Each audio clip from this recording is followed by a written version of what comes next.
खुलुमबाय लोगोफोर, आं नीलिमा बाला ब्रह्म। नोंथांमोनखौ एनबि ब्रह्म चेनेलाव गोजोन फुंबिलिनि बयनिसिमबो गाहाम हामलायथि बावहरग्रोनाय जाबाय। आं दिनै नोंथांमोननि सिगाङाव सानसेयारि खौरां लानानै फैबावलायबाय। आसा खालामो नोंथांमोनहा खौरांखौ खोनासंनानै मोजां मोनगोन। दिनैनि गिबि खौराङावनो दङ सुपार 50 मिशननि फरायसाफोरनि निट इउजि आनजाद उथ्रिसारनायखौ बिटिआरनि बारग' गाहाय प्रमद बर'आ साबायखर बावहरदों। बिथाङा गावनि मोनसे फेसबुक पस्टआव लिरदों दि बेखौ फोरमायनानै गोजोननाय मोन्दों दि बड'फा इउएन ब्रह्म सुपार 50 मिशन मेडिकेलनि जोबथा थाखो 2025-26 आव 50 फरायसाफोरनि गेजेराव सा 37 फरायसाफोरा निट इउजि 2026 खौ जाफुंसारै उथ्रिसारनो हादों। बे मख'जाथाव जाफुंसारनायनि थाखाय साफ्रोमबो फरायसाफोरनो आंनि हामलायथि बावहरो। नोंथांनि खस्थ', थिरांथा लानाय, आब्रुथि आरो नांथाबनायनि थाखायनो बे जाफुंसारनायखौ जाफुंहोनो हादों होनना बिथाङा बुङो।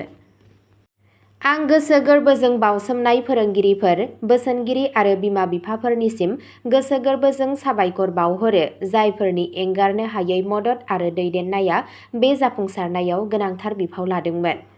जोंनि गासै जाफुंसार फरायसाफोरखौ हामलायथि बावहरो जेब्ला नोंथाङा नोंथांनि देहा फाहामथाय दावबायनायनि उननि आयदायाव आगान सुरगोन।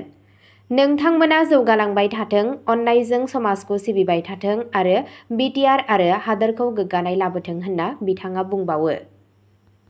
नैथि खौराङाव दङ 8 बोसोर बैसोनि गथ'आ गेलेबाय थानाय समाव एनटिपिसिनि फुख्रियाव गबनानै जिउ गोमायो। मोनसे जोबोद दुखुनांथाव जाथायाव आसामनि क'क्राझार जिल्लानि दलमारानि सिङाव थानाय खाथलगुरि गामियाव मैया 22 जुलाइयाव सासे 8 बोसोर बैसोनि गथ'आ लोगोफोरजों गेलेबाय थानाय समावनो एनटिपिसिनि फुख्रियाव गबनानै जिउ गोमायो। खौरां मोननाय बादिब्ला जीबन रेनि फिसाज्ला सेन्दन रेआ गावनि सानै लोगोफोरजों थांफादोंमोन। बे समावनो गोरोन्थियै एनटिपिसिनि फुख्रियाव गोग्लैनानै गबयो। जायगानि सुबुंफोरा जाथाय जायगायाव थांनानै गथ'खौ बोखांनो हायो, नाथाय बिखौ बासायनो हायाखै। बे जाथायाव गामिनि सोद्रोमाफोर आरो थागिबिफोरा उन्दै गथ'नि दुखुगोनां जिउ गोमानायाव दुखु फोरमायदों। उनाव क'क्राझार पुलिसआ जाथाय जायगायाव सौहैयो आरो नायबिजिरो। थामथि खौराङाव दङ नाजिरायाव सा 18 सुबुंफोरनि जिउ खहा। शिबसागर जिल्लायाव गासै सा 70 सुबुंफोरा गोमाना दं। गोबां दैबानायाव नाजिरायाव सा 18 सुबुंफोरा जिउ गोमायो, जेराव शिबसागर जिल्लायाव 70 सुबुंफोरा दाबो गोमानानै दं। आसामनि गिबि मन्थ्रि डक्टर हिमन्त बिश्व शर्माया मैया 22 जुलाइयाव चराइदेव, शिबसागर आरो जरहाट जिल्लायाव दैबाना गोहोम खोख्लैनाय ओनसोलफोरखौ नायहैनायनि उनाव सरकारा सुबुंफोरजों लोगोसे दं होनना बिथाङा बुङो। जों बे आनजादनि समाव सुबुंफोरजों गसंफायो। जों बिसोरनो थोजासे रिहेबिलिटेसन होगोन। आं खहा जानांनाय नखरफोरखौ खोथा होदों दि बे खैफोदआव बिसोर हारसिं नङा। जोंनि सरकारा रिहेबिलिटेसन आरो जिउ खुंनायखौ दाफिननायनि मोनफ्रोमबो आगानाव बिथांमोनजों गसंनानै दं होनना डक्टर हिमन्त बिश्व शर्मा बिथाङा गावनि एक्सआव मोनसे पस्टआव बुङो। सरकारा बुंदों दि आथिखालनि दैबानाफोरा 44 खाजोना बेंखननि 5.64 लाख सुबुंफोरखौ गोहोम खोख्लैगासिनो दं, जेराव 24,210 हेक्टर हानि आबादा गोहोम गोग्लैबाय। गोबां दैबानानि जाहोनाव गोबां बिथायारि दाथायारि खहा जादों आरो दैबानानि दैया गोबां जायगाफोराव खहा जागासिनो दं आरो दासिम खमैबो 35 सुबुंनि जिउ खहा जानो गोनां जादों। बायफ्लेनाय बान्दो आरो लोमसावनाय दैमाफोरा गाज्रिसिन गोहोम गोग्लैनाय चराइदेव, शिबसागर आरो जरहाटनि रोजा रोजा न'फोरखौ गोदोना होदों।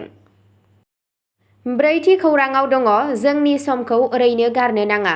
फरायसा सोमावसारगिरिफोरनि सायाव पुलिसनि सायाव इनाय खालामनायनि अजद होनाय आर'जलाइनि सायाव बिजिरसालिया थाबैनो खोनासंनायखौ नेवसिगारदों।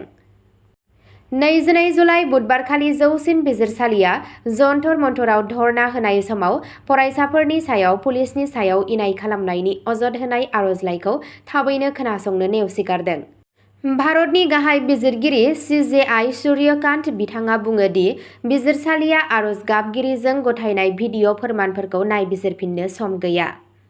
बे मामलाखौ सिजेआइ सूर्यकान्त, बिजिरगिरि जयमाल्य बागची आरो बिजिरगिरि भि महानि बेन्चनि सिङाव मख'नाय जादोंमोन आरो बृहस्पतिबारखालि थाबैनो हियारिंनि थाखाय खावलायगिरिनि उकिलआ दाबि खालामदोंमोन। उखिला बिजिरसालियाव बुङो दि फरायसाफोरनि सायाव पुलिसनि सायाव गाज्रि आखु दिन्थिनाय भिडिअ' फुटेजखौ नुनो मोननाय जादों आरो बे आयदाखौ थाबैनो फारिलाइ खालामनो खावलायो। आंहा पुलिसनि अनागारि खालामनायनि भिडिअ'फोरबो दं। गाबोन फारिलाइ खालामनो हायोब्ला फरायसाफोरा बैयाव दं होनना उखिला बुंदोंमोन। खावलायनायनि फिननाय होनानै CJIआ बुङो दि जोंनि समखौ ओरैनो गारनो नाङा आरो गावनि समखौ ओरैनो गारनो नाङा।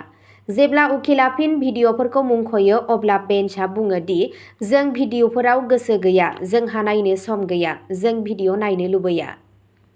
आर'जलाइयाव जौसिन बिजिरसालिनि फरायसाफोरनि गुदि मोनथायखौ सिफायनाय आरो दिल्ली पुलिसआ गोख्रों जुडिसियेल बिथोनफोरखौ मानियैनि सायाव नोजोर होनो खावलायदों। लोगोसे जौसिन बिजिरसालिनि बिबानाव थानाय बिजिरगिरिनि दैदेननायाव मोनसे उदां बिजिरारि नायबिजिरनायखौ दाफुंनो आरो बे जाथायनि थाखाय दायनिगिरि दिल्ली पुलिस मावफारिया आरो गुबुन मावख'गिरिफोरनि हेंथायै नांगौबादि FIR रेजिस्टार खालामनो बिथोन होनो खावलायदों। बाथि खौरांआव दङ तिनिसुकियायाव हाग्रानि मैदेरजों आइजोनि जिउ खहा। जिउ गोमानाय सुबुंखौ दुमदुमा हाग्रा बिफाननि डिब्रुसैख'वा हाग्रा रेन्जनि सिङाव थानाय नाबरमुरा मिरिफाटर धला गामिनि रान्दि आरो थागिबि 56 बोसोर बैसोनि सानजु उरां होननानै सिनायथि मोननाय जादों। बिथांखौ फुंनि 4:30 रिंगासोआव गावनि न'नि सिथ्लायाव सानफ्रोमबोनि खामानि मावबाय थानाय समावनो गाग्लोबदों। नखरनि सोद्रोमाफोरा फोरमायनाय बादिब्ला हारसिं मैदेरा हरखाबनो सिथ्लायाव हाबदोंमोन आरो रावबो जेबो फिननाय होनायनि सिगांनो उरांखौ गाग्लोबदोंमोन। बाहागि खुरमाफोरा बिखौ बासायनो नाजासेयावबो मैदेरा खाथिनि जायगायाव खारलांनायनि सिगां बिखौ गाज्रियै गादबदोंमोन। नखरनि सासे सोद्रोमाया फोरमायनाय बादिब्ला जेब्ला गाग्लोबनाय जाथाया जादोंमोन अब्ला उरांआ गावनि सानफ्रोमबोनि खामानि बादियै फुं जानायनि सिगां बायजोआव ओंखारदोंमोन, जायनि थाखाय रावबो बिखौ रैखा खालामनो थाखाय जेबो सम गैयामोन। बियो गावनि फिसाजो आरो फिसौजोखौ नागारनानै थाङो। द'थि खौरांआव दङ 1500 बिघा कास हाखौ दखल खालामनायनि अजद होनानै 1000 नखरनो नटिस होनाय जादों। जिल्ला खुंथाया आलमगन्ज ओनसोलाव सरकारि खास हानिफ्राय 1500 बिघासो दखल खालामनायनि थाखाय मोनसे नटिस हगारनायनि उनाव आसामनि धुबुरी जिल्लायाव फ्राय 1000 नखरफोरा साननाय सोमजिदों। आसाम हा आरो रेभिनिउ रेगुलेशन्स 882 नि नेम 18(2) नि सिङाव फोसाव बिलाइफोरा सोरखारि हाखौ आयेन बेरेखा दखल खालामनायनि सायाव सोमोन्दो दं आरो बेनि फोरमान आरो जाथावना बे दखल खालामनायनि थाखाय आयेनारि राहा जागायदों। बे खामानियाव गौरीपुर बिधान सभा बियाबनि सिङाव आलमगन्ज पार्ट 7 आरो पार्ट 9 गामिनि थागिरिफोरखौ लाफानाय जादों। खुंथाया गासैबो दखल खालामग्राफोरखौ फोसाव बिलाइनि अक्ट'निफ्राय 15 साननि गेजेराव थार हानि बिगोमानि फोरमानलाइफोरखौ दिन्थिनो बिथोन होदों। मावख'आरिफोरा बुंदों दि थिखानाय समनि गेजेराव जायखिजाया फोरमायथि एबा फोरमानलाइनि फोरमानफोरखौ नायबिजिरनाय जागोन आरो आयेन बादियै गोख्रोङै राहा लानाय जागोन। बे नटिसफोरा खहा जानाय नखरफोरनि गेजेराव गोबां जिंगा सिखांनाय सोमजिहोदों, जायफोरनि गेजेराव गोबाङानो दाबि खालामदों दि नसुंसेनि खोला सालमारा मानकाचार जिल्लानि चार ओनसोलफोराव ब्रह्मपुत्र दैमा रुगुंनि गिख्रंथाव खुरखानायनि जाहोनाव बिसोरो जायगा सोलायदों। जायगानि थागिरिफोरनि बादिब्ला थांनाय माखासे बोसोरफोराव हा खुरखानायनि जाहोनाव गावनि न'-बां आरो आबाद फोथारफोरखौ खोमानानै सोरखारि हायाव थाहैनांदोंमोन। गोबां नखरफोरा गिदों दि गाव गावनि दाबिफोरखौ गायसननो हानाय नङा, मानोना बिसोरनि गुबै हा-हुजों सोमोन्दो थानाय रेबगान्थिफोर गैया एबा ओनसोलारि गामि पन्चायत मावख'नि गेजेरजों गोरलैयै फोरमान खालामनो हाया। दा 15 साननि सम सिमाया गोहोम गोग्लैनायजों लोगोसे गोहोम गोग्लैनाय गामिफोराव बेले-बेजे सोमजिदों मानोना थागिरिफोरा फोरमान बिलाइ जमा होनो थाखाय थियारि जादों आरो गावसोरनि इयुननि थाखाय खुंथायनि थिरांथाखौ नेनानै दं। जिल्ला खुंथाया बुङो दि गासैबो केसफोरखौ गावबा गावनि गुननि सायाव नायनाय जागोन आरो आयेननि खान्थि बादियै फोजोबनाय जागोन। स्निथि खौरांआव दङ आसामनि बङाइगावआव साइबार क्राइम सिन्डिकेटखौ हमनो हादों, एटिएम कार्ड, मबाइल फन जब्द। बङाइगाव पुलिसआ जिल्लानि चार दैमा ओनसोलफोराव सोलिफुबाय थानाय मोनसे गिदिर साइबार क्राइम रेकेटखौ हमनो हायो। Senior police superintendent of police (SSP) Numal महन्तनि दैदेननायाव मोनसे स्पेसियेल अपारेसननि गेजेरजों साथाम दायनिगिरि साइबार थगायग्राफोरखौ हमनो हायो।